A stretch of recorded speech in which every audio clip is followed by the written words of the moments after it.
Good morning, family. Um, when I was thinking about what else God would want me to talk about, remember I told you I don't just it's never no certain subject or whatever. It's just whatever I need to talk about is whatever the Holy Spirit want me to talk about. So he began to deal with me in the area of divine timing. Okay. That's something that really has not been gone over a lot. We all know we've been hearing it, and it's been being revealed so much how we had so many false prophets. So, with that being the case, then we know it wasn't very much correct teaching. So, really, how can uh, people be accountable for something that they were not aware of? The Bible did talk about false prophets. We read about them and all of that, but never did I think that I would be living in the time where it was full. Okay, just go on, just Google, or however you get your information, and false prophet after false prophet being exposed by other people. I'm not going to waste my time on that type of stuff. But my point is the receipts, as y'all call it now, are out there. So, God began to deal with me on divine timing. So, what does that mean, divine timing? I looked it up. Divine timing, that means when that time is. That's all it means. It nothing more than that. Anything that other than that you make it complicated.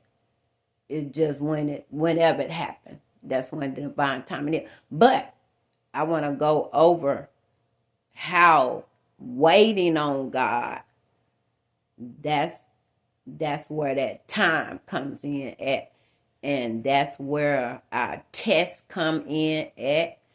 And a lot of times we fail in between the time that God gives us a promise and to the time the promise actually manifests. Between that time, a lot of times even the people of the Bible days had trouble. So I don't know how we think we not going to have them if they had them. So, but that's what the Bible's written for. So you can uh, go over what they went through, and then you can see how to kind of go around that. However, waiting on God, and this is something that has been strong, something a lesson for me, a hard lesson for me myself, because waiting on God, when He give you a promise until the time you receive it, that can be some years. And I'm talking about so many that you think that, did I really hear God right? Did he really say that? I mean, you begin to question and wonder, well, was that what I was thinking? All kinds of stuff, because see, during that time is when you're supposed to have faith. The Bible, this whole journey is a faith journey. However, keep thinking we can do it without faith. But again, with all these false prophets, and it's been a great falling away from people going to church. So it's just not a lot of teaching and not a lot of leadership, if any at all, much left. So I'm not shocked by what we see and what's going on every day. However, if you are chosen or were chosen to be on this battlefield for the Lord, as the old people used to call it, well, now is the time. It's always been time, but if it's ever been a time, time is now. And what does that mean? Today we just talking about divine timing and waiting on God. Abraham, first person I want to talk about is Abraham. That's found in Genesis 21 and 5. I'm going to give you a script, tell you where you can go read it. Genesis 21 and 5. Abraham had to wait 25 years before that promised son, Isaac, was born. See, Abraham, God had promised him that he was going to make him a father of many nations. But Abraham hadn't had no children. So he hadn't had an heir. So when God made him that promise, he was like, okay, I don't even have no kids. So how in the world am I going to be the father of anything, let alone nations, right? So that tells me that when God give you a promise, he's not looking at where you are now. He's looking at what he know you're going to become. So that's just along the way, spiritual growth and spiritual maturity are things we learn along the way. So Abraham, like I said, when God came to him and his wife, because both of them was old in years. The Bible say that when that baby was born, Abraham was 100 years old. Okay, so if it took 25 years, that means you had to be 75 when God came to him and told him that, I am going to give you that son. I told you when I cut covenant with you first, and I told you that I was going to make you, that's earlier in Genesis, and when God told Abraham that he was going to make him a father of many nations, and he hadn't had no children at that time, so, then Abraham living for God, going along, and that time came when God came to him and told him that when to expect the son. But my point is that Abraham had to wait 25 years from the time that God told him, gave him that promise, before that promise manifested. So another point I'm making is that in between the time that God give us a promise and it manifests, that's where we usually always mess up, okay? And why is that? Is because faith. The only way we can really just wait for God and trust in him is going to take faith. Faith in what? It's going to take faith in God and God alone. It ain't even in yourself and your abilities. It's not in your family. It's not in your job. It's not in science. It's not in anything but God. Because he's the only one going to be able to bring that promise that he gave to you to pass. Okay? So then I thought about another person. It was David. Now, David, remember when David was anointed to be the next king, because remember, Saul was the first king. After the people decided they just had to have a king. They didn't want God no more, the Father. They didn't want him no more, the King of Kings and Lords of Lords. They decided they wanted the man king. So, at that time. So now we got in the kings at that point. See, you got to know how we got to where we got to. We start falling, period. So I would say even at that point we had started falling spiritually. So David, before he became king, this is found in 2 Samuel 4 and 5. It was 15 years before he actually took that throne. Okay? So from the time the prophet came to David's house, poured that oil on his head, and anointed him and told him that he was going to be the next king of Israel, from then, he was a boy. At that point, David was a boy. Remember, because when the prophet came to the house to anoint the next king of Israel, because God had got sick of Saul by this point. He kept disobeying. He was a disobedient. The very first king was just very disobedient. The Bible talks about, how he looked like a king, royal, handsome. He act like a king, all that, but it was all about God had already said that a man would be selfish. He wouldn't put the people first, so that's exactly what happened. When the people got Saul as that first king, what the Bible calls the people king, he was not God's king. God's people said they wanted one, and God said that he went on and said they can have one. So the first one was Saul, so that's why he was the first king. So, and he was not a good one. He was a selfish one. So, that's where David came along after. After Saul disobedient so bad that God said, I am going to rip the throne from your hands and even your ancestors, because I don't want nobody else, even in your bloodline, running a throne after your disobedience. So that's why David was anointed to be the next king. And then this time is going to be God's king. Okay. But before that happened, it was 15 years, So what God's showing us is that when he give us promises, sometimes it's going to take some years, and see, I feel like if we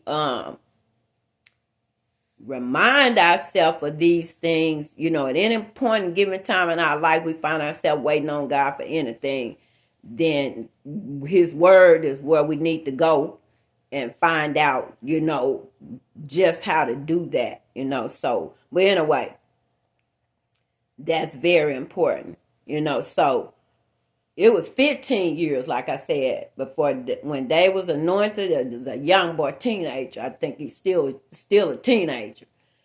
And it was 15 years. Yes, it was. Right. Because it was 15 years after that he took the throne, and after Saul. Okay. So now I'll move on. Another one I thought about. This waiting on God. What I'm talking about right now is waiting on God, because that sounds simple and easy, but it is not. When you go back and check the record, when you go back and search the record, you would see that it wasn't easy for these people. So that tell me, and I have learned for myself too, it have not been easy. God promised me things, and Lord, in between the time he promised me and by the time he got there, I had done a couple of things trying to help him out, you see. And that's where we mess up, because we mess around, go around, try to help him out. And then, look, we done created something else, and then that something else might have to be done away with before the promise can come. So then now there's a setback, you see, delay, whatever. We don't want that, okay? So another person I thought about was Joseph. Joseph, before he took that throne, and if my Bible readers know who Joseph was. Remember, he was sold into slavery as a young boy, because, he was young. He wasn't the youngest, but he was next to the youngest. And God was going to use him mightily. And Joseph was a dreamer, so Joseph would share his dreams when he go to sleep at night. God would show him, how he was going to rule, and even his family was going to bow down to him one day. But he wasn't meaning bow down, like on your knees, but that's how they took it literal, So when Joseph, he's so excited he was sharing his dreams with his brothers, so instead of them being happy, Joseph thinking, hey, if one of us this can happen to one of us, then, this my thinking, then all the family can share, but, who knows? But it sounded like the brothers thought that he was bragging, more like bragging, like one day they gonna bow down to him. So they became very angry and they began to hate their brother to the point they even wanted to unalive him, So the oldest brother said, and I'm glad he spoke up. He said, no, y'all, let's not do that because, we do that. That's going to be blood on our hands. And we already finna hurt daddy because this is his favorite. See, that's another thing that we parents got to know, that we can't have favorite children because when there's a favorite, then it's automatically going to create animosity between the other siblings, just automatic. And I believe that is the responsibility of the parents. So that's how I feel. But that's what happened in Joseph's family. So they end up selling him into slavery. The brother said, no, let's just get rid of him. And then what we're going to do, see, Joseph was born late into his daddy's life. So, it's like when you have a kid late in life, it's like that child, it just seems like everybody be loving on it and everything. And, it might be, the baby might be spoiled. It is, but however, it shouldn't be to the point that siblings begin to hate the child, but that does happen so very often, but it give you a little backdrop on that. That's why Joseph was, his favorite to his daddy. The Bible said because he was born in when he was old. So, he had one more Benjamin after that, but Joseph, who we talk about. So anyway, the oldest brother say, no, we know that it's going to break daddy heart when he find out that his favorite son is not coming home. So, but I don't want blood to be on our hands. So let's just get rid of him. And that's how they sold him into slavery, okay? And before he got out, it was 13 years before that boy got out before he was able to take the throne. Now, it's a few things happened in between there. He began to work for, he was in prison, because he was working for someone and the man's wife just, but the Bible say that Joseph was fine. I would admit we were. Back then we ate right, we ate to live, didn't live to eat. And we exercised, we got sun, all that, our hair was on point and, our bodies was fit and we would fine, lovely, fine men, lovely women, we were. So, the Bible say Joseph was a fine young man, so when he was working for this particular boss, the man's wife wanted him. Lord have mercy. It say every day Joseph come to work, that woman bother him every single day. Every day. And that man, Joseph had so much respect, and he should have, because that man helped him get out of prison. When he got out of prison, he went to work for this man, because he was a dreamer, and he was able to answer a riddle, and that's why he was able to get out, and I want you to go do your research on that. So we ain't on that, but that's how he got out, and by him being such a wise young man, it opened the door opportunity for him to work, in Egypt, and then he became second in command. See, that king, he respected Joseph so much that he gave Joseph, he said, you can have all the rule. He showed him his kingdom and everything. He said, you are welcome to everything in my kingdom except my wife. Come on. Yes, Lord. Don't tell me, somebody, that if you love your wife, don't tell me. Don't nobody tell me, because you obviously you have not been searching the record. Come on, go back, pick it up, pick your word, pick it up, pick the Bible up that you got now. There's some good information in this one, even though there's another one, but this one here can help you too. Come on. Yes, Lord. That's what he said. You can have control over everything. Come on. But one thing I don't want you to have nothing to do with is my wife. Come on. And that woman, God of mercy, gave Joseph a fit every single day. I'm talking to the point that Joseph tried to ignore her. That wasn't working. So she gonna confront him anyway.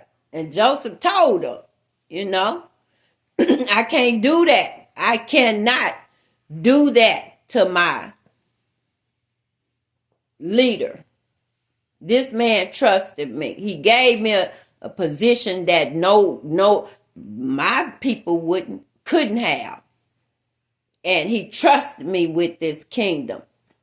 And he told me that I could have my way with whatever except you. So I can't have nothing to do with you. Okay? And I don't want you. I don't want you.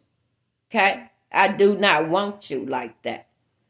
Honey, that woman, when he told that woman the truth, she got, if I use my spiritual imagination, she got T.O. And what she did, say, okay, I'll fix him. Honey, she got into a scuffle with him, and tore her own clothes. And I'm talking about acting a fool. And Joseph had to know what she was doing, and he ran out and see, but she snatched his coat. See, she kept his coat so she can have some, what y'all call them, receipts. Come on. Yes, Lord. So she can have some, evidence. Come on. To back up her lie. Because that's what it was. A bona fide lie. Come on. But yes.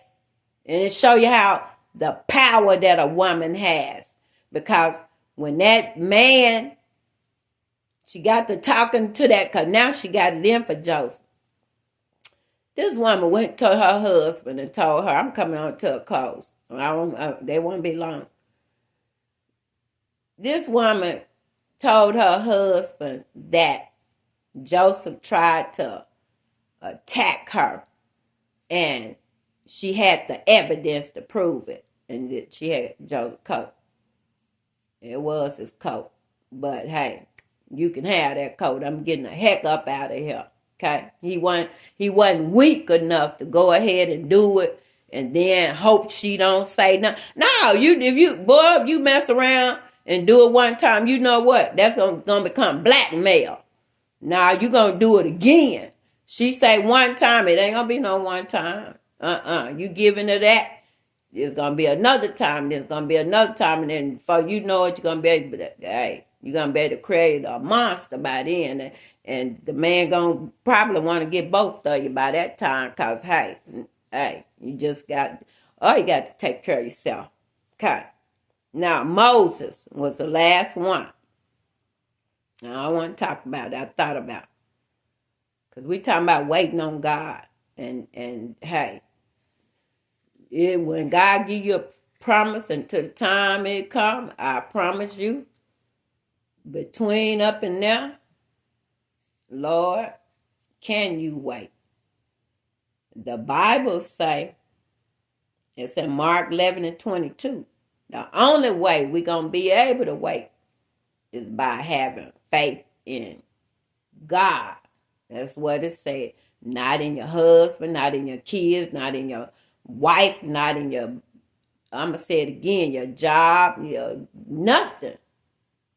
Because I guarantee you, won't none of that be able to deliver that promise that God promised you. Okay? Moses. We all know that Moses was the great deliverer. He was the one that God used to deliver his people out of slavery from Egypt.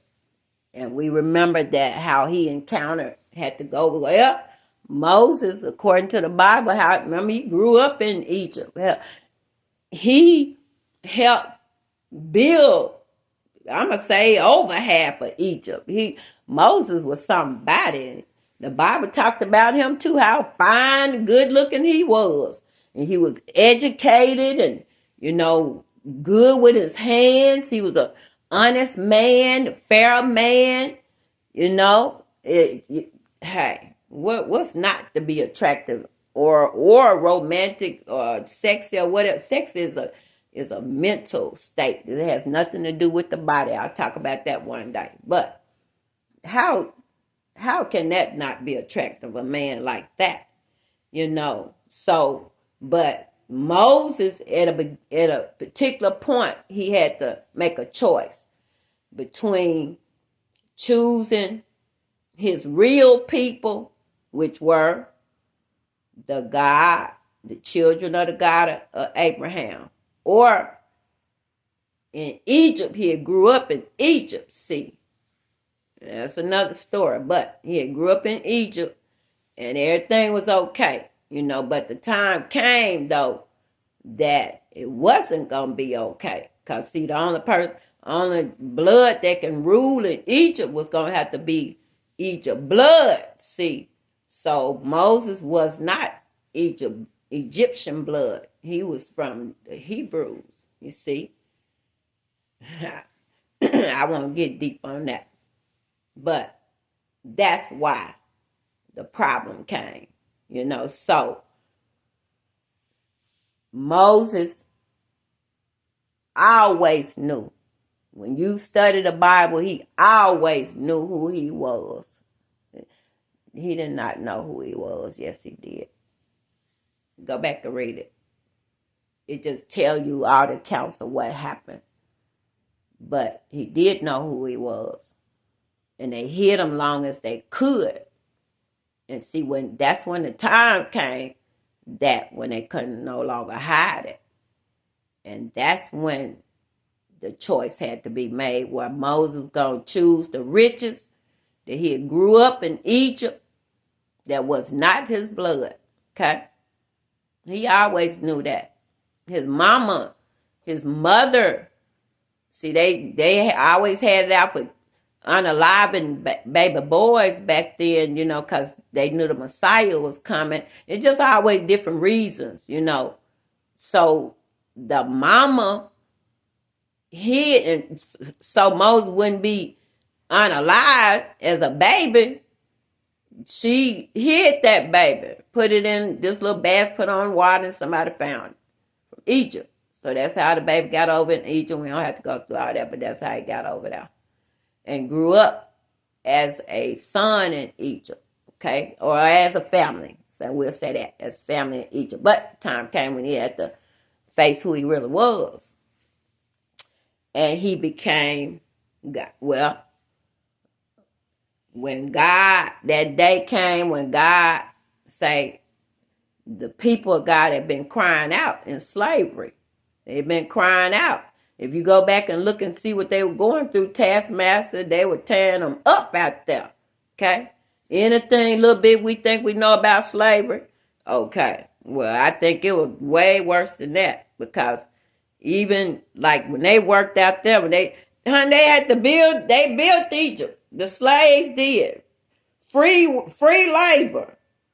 And honey, if if one of them big logs rolled over you out there, you just rolled over and they just keep on working, okay? So, hey, it's worse than what we even, we ain't been reading this stuff. But anyway, so Moses, God, after Moses made that choice and he had to leave, okay? He had to face who he really was. He had to leave, so he wasn't in Egypt no more. Moses got put out. Moses got put out the palace, okay? When he got put out, all he left with, according to this old movie, we used to have to watch it every year. But according to that old movie, and just let's stay with the movie, make it simple. All he had was a staff and a little thing of water. Now I don't even see where they gave him nothing to eat. But he going out in the desert, so you don't need nothing to eat. Boy, you're gonna be so thirsty. So I think that's why they gave him water. Okay. But this man came from living a life of luxury. I'm talking about built this city. And oh my God, he had to be humbled to nothing. Come on. I can't even imagine what he felt like. Okay. And I'm wrapping it up. All of that. It was 80 years. Okay. God told Moses that there was a land that he was going to give his people. The land of Canaan, the promised land. And from the time that Moses accepted, he had no choice though, to become God's deliverer from him. Thank God, because we'll still be in there. Okay? When Moses got them out, that means he got us out. I need you to know that. Understand that. Okay? That's what ancestors mean. We talk about ancestor. Okay, where you think the ancestors come from? Okay? Some of those are your ancestors. Okay? So I want people that believe in that. I believe in ancestors, but not for my spiritual power. I don't. Okay? I don't. That's not, I need something stronger. Okay? Because they had to do a work before me. And then here now I'm coming. I had to pick the torch up, so they rooting for me now. You see? So you see how that ancestor thing go? So that's why my spiritual power, I depend on the spirit for it. See, I know what the power is. I don't have believe whatever you can. Nobody's supposed to make nobody believe anything. This is a personal journey. So you accept the love of God. You accept to be in the family of God. You accept to be his child, or you don't. Okay? So, but today, I wanted to talk about divine timing and how it can take a minute.